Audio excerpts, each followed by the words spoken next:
혐오 표현을 멈추세요. 혐오 표현이란 성별, 장애, 종교, 나이, 출신 지역, 인종, 성적 지향 등을 이유로 어떤 개인이나 집단에게 모욕, 비하, 멸시, 위협 또는 차별, 폭력의 선정과 선동을 함으로써 차별을 정당화, 조장, 강화하는 효과를 갖는 표현입니다. 성인의 10명 중 6명이 혐오 표현 경험이 있다고 답했으며 연령이 낮아질수록 혐오 표현 경험은 더 많았습니다. 혐오 표현은 단순한 개인적인 감정이 아닙니다. 역사적으로 혐오는 정치적인 목적으로 사회적 증오를 불러일으키기 위해 의도적으로 사용되기도 했습니다. 지역주의, 유교적 가부장제, 빨갱이 낙인, 사회의 급격한 양극화 현상에 따른 부정적인 갈등 등 혐오 표현은 당대의 사회 문제와 차별을 드러내고 있습니다. 정보화 시대의 혐오 표현은 온라인에서 확대되며 재생산되고 있습니다. 혐오 표현이란 어떤 것인지 자세히 살펴볼까요? 모욕감을 주는 표현입니다. 특정 집단의 편견을 드러내거나 모욕적인 욕설을 하거나 동물이나 곤충 등에 비유하며 기피되거나 제거되어야 할 대상으로 표현하는 것 등을 말합니다. 차별을 부추기고 폭력을 선전하거나 선동하는 표현입니다. 특정 집단에 대한 편견을 이용하여 대중들로 하여금 증오심을 고취하고 적대감을 갖도록 유도하여 차별과 폭력을 선동하는 것입니다. 혐오 표현은 왜 나쁜 것일까요? 혐오 표현은 인간의 존엄성을 부정하고 개인의 인권을 침해합니다. 민주주의를 왜곡시키고 차별을 강화하고 구조화해서 사회를 분열시킵니다. 87.3%가 혐오 표현에 공감하지 않으며 위축감과 공포감을 느끼고 혐오 표현을 무시하고 회피하며 위축됩니다.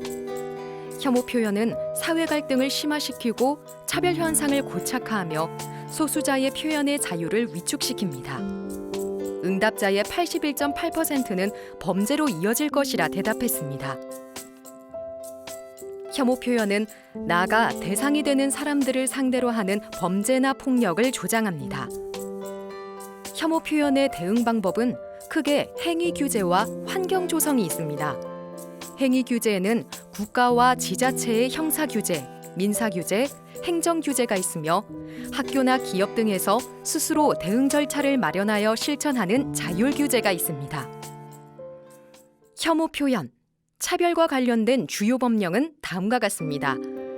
2019년 7월부터 모욕죄의 양형 기준에 혐오가 포함되었으나 현행법은 혐오 표현 문제에 체계적이고 포괄적으로 대처하지 못하고 있습니다. 혐오와 차별에 관한 전반적인 법령 정비가 필요한 상황입니다.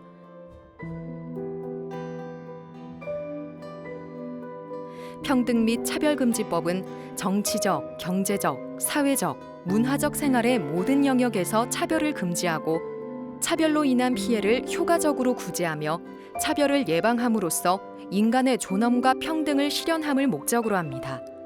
평등법이 정의하는 괴롭힘은 개인이나 집단에 대하여 적대적, 위협적 또는 모욕적 환경을 조성하는 행위, 수치심, 모욕감, 두려움 등을 야기하는 행위, 멸시, 모욕, 위협 등 부정적 관념의 표시 또는 선동 등의 혐오 표현을 하여 신체적, 정신적 고통을 주는 것을 말합니다. 일반적 혐오 표현과 달리 성적 괴롭힘과 장애인에 대한 괴롭힘은 관련 법률에 따라 엄격하게 처벌받습니다. 그러나 평등법으로도 제한할 수 없는 혐오 표현은 일상에서 언제든 마주칠 수 있습니다. 차별에 대한 인식의 변화가 중요합니다. 각국의 혐오 표현 규제 현황입니다.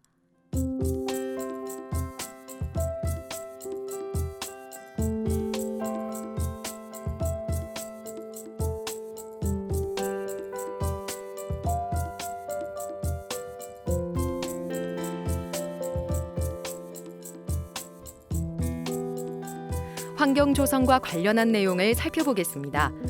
국가와 지자체가 나서서 교육과 홍보, 정책과 지원, 연구를 통해 혐오 표현이 발화하지 못하는 환경을 조성하는 것은 무엇보다 중요합니다. 기업과 시민사회 역시 대응 정책과 반차별 운동을 지속적으로 해나가야 합니다.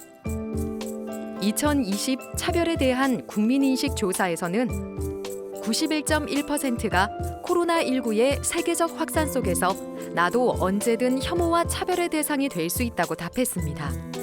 혐오 표현의 근본적인 원인을 제거하기 위해서는 사회적인 대응이 필요합니다.